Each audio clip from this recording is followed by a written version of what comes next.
When people don't stay quiet, consequences follow. And that's not accidental.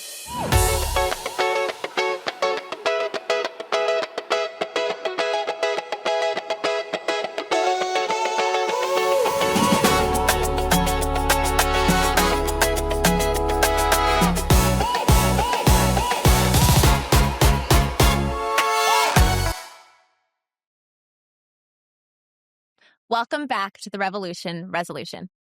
I'm Anna, and today we're taking 5 minutes to look at what happens when people challenge rules they were never meant to question, and why the consequences are built into the structure of our country. In the last episode, we talked about critique, how people are told they're too much, unprofessional, or difficult when they disrupt what's expected of them. But critique is only the first line of defense. When people continue to speak, organize, or live outside the rules assigned to them, consequences appear. Consequences are how order is maintained. In the United States, consequences don't emerge out of thin air.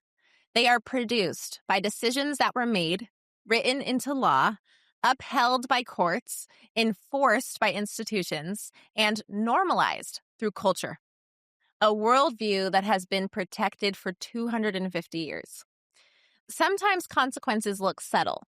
Jobs quietly lost or never offered, opportunities delayed or denied, reputations damaged without explanation, access revoked without warning.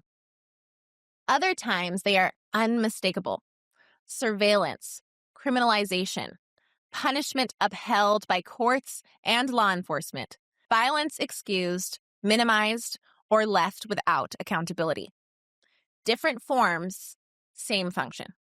To reinforce who is allowed power, safety, and a voice, and who is not. And these consequences are not evenly distributed. They never have been. The closer someone is to the gendered, racial, economic, or institutional power our system provides, the more protection they receive. The further someone is from it, the more likely they are to be disciplined, not only for what they do, but for who they are, how they exist, or whether they refuse to comply. This doesn't happen by accident.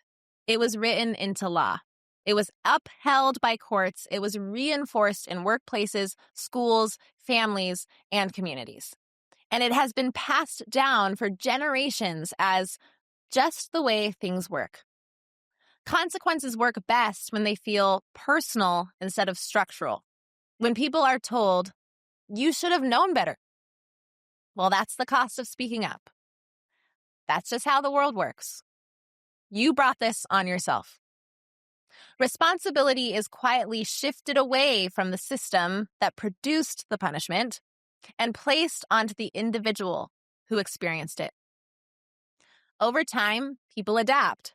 They edit themselves. They soften their voices. They abandon questions. They trade truth for safety. Not because they lack courage, but because they've learned how this country responds to disruption. Once you recognize this pattern, something important shifts. You begin to see that punishment isn't proof of failure. It's evidence of enforcement. It signals that the rules being defended were made by someone, for someone, and that they can actually be challenged. Because what was constructed through decisions, documents, and power can also be dismantled. So here's the reflection to sit with today. Where have you learned to stay quiet to avoid consequences? What parts of yourself did you contain in order to remain acceptable? And how might things change if you stopped interpreting punishment as a personal flaw and started recognizing it as the result of a designed order? Clarity doesn't make you reckless. It makes you harder to mislead. And that's where real change begins. Thank you for being here with me. If this episode helped you reframe an experience, your own or someone else's, share it, subscribe, and bring someone into this conversation. I'll be back soon.